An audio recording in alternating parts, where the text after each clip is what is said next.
CES에서 발언한 건데요. RTX 50 시리즈예요. 이게 이제 AI PC, 특히나 이제 게임용에 많이 쓰이는 그러한 GPU인데요. GPU가 들어가면 메모리가 또 써야 됩니다. 여기도 이제 마찬가지로 메모리가 쓰이는데 여기에는 이제 GDDR 이게 이제 쓰이거든요. GDDR7이 쓰입니다. 이게 지금 전순환 발언이 뭐냐면 이제 그 마이크론 이게 이제 탑재가 된다 이렇게 이제 발언을 했거든요. 그러다 보니까 이제 기자들이 그러면은 왜 마이크론 쓰냐, 삼성이나 SK는 안 쓰냐 이런 식으로 이제 묻다 보니까 전순환이 삼성과 SK도 그래픽 메모리도 만들고 있느냐 이렇게 이제 얘기를 했거든요. 이게 어떤 그 실수인지 아닌지는 모르겠습니다. 아무튼 이런 식으로 이제 발언하다 보니까 상당히 의아한 거죠. 왜 과연 이제 전순환이 삼성이나 SK가 만드는 줄 몰랐을까 이런 얘기가 나오고 있는데요. 모르겠습니다. 이게 전략적인 건지 아니면 어떤 뭐 꿍꿍이 속에 있는지는 모르겠지만 아무튼 그런 식으로 발언하다 보니까 이제 최근에 또 발표를 했습니다. 삼성하고 SK 쓰겠다. 그래서 이제 삼성이 우선적으로 이제 탑재가 되겠다. 이렇게 이제 발언했거든요. 그래서 일단은 일단락이 됐습니다. 그래서 삼성 GDDR 이게 이제 쓰이는 걸로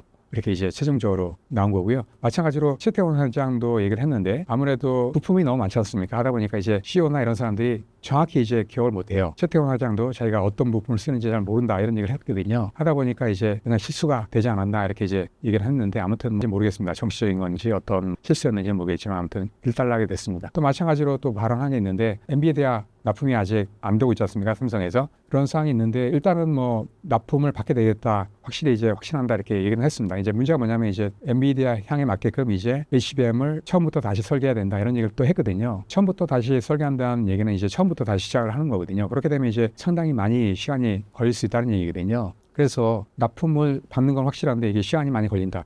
애매한 얘기거든요, 이게. 그래서 이것도 뭐 납품 될 것 같습니다. 근데 이제 이게 언제 될지는 뭐 잘 모르겠습니다. 근데 이제 빠르면 아마 전반기, 상반기 안에 되지 않을까 이렇게 보고 있고요. 뭐 늦어도 뭐 하반기에는 되겠죠. 근데 이제 여기서 봐야 되는 게 뭐냐면은 일단은 HBM4 스케줄이 상당히 빨라지고 있어요. 벌써 이제 하반기에 이제 납품이 될 걸로 예상이 되고 있거든요. 그래서 막상 HBM3가 엔비디아에 납품이 된다 해도 매출상으로는 상당히 뭐 기대할 수 있는 정도는 아니거든요. 그래서 마찬가지로 이제 삼성도 그런 것 때문에 HBM4에 상당한 포커스를 하고 있거든요. 그래서 HBM4에서 일단은 어떻게든 삼성은 SK 하이닉스를 따라잡아야 됩니다. 그런 상황이 있기 때문에 지금 이제 전략적으로 삼성은 목숨을 걸다시피 하면서 HBM4에 많이 이제 중점을 두고 있습니다. 특히나 메모리 같은 경우에는 보통 이제 주기가 있잖아요. 4년마다 이제 오거든요. 불황이. 마찬가지로 2019년도에도 불황이 왔었습니다. 보시면은 지금 뭐 매출도 약간 떨어졌지만 보시면은 영업이익률이 상당히 떨어졌거든요. 거의 뭐 반토막 이상 이제 떨어졌거든요. 이렇게 많이 떨어졌습니다.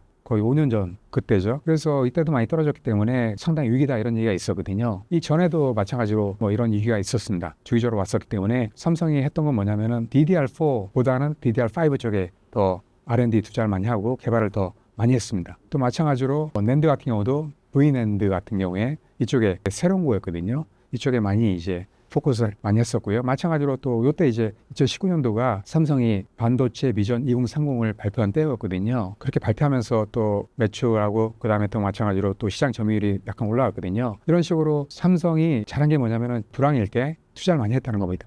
왜냐하면 많은 경쟁 업체들은 불황이 오면 투자를 좀 멈칫하거든요. 아무래도 뭐 시장이 안 좋다 보니까 투자를 좀 꺼리는 면이 있습니다, 분명히. 근데 이제 삼성 같은 경우에는 이제 불황일 때 많이 투자를 한다는 거죠. 그러면서 이제 나중에 호황이 오게 되면 훨씬 더 차이를 벌릴 수 있는 겁니다. 하기 때문에 삼성이 잘했던 거는 불황일 때 투자했던 거, 이게 상당히 잘했던 걸로 봅니다. 그리고 또 불황일 때 남들이 하지 않은 어떤 선당 공정이라든지 새로운 어떤 제품을 만들기 위해서 이제 투자를 많이 했다는 거죠.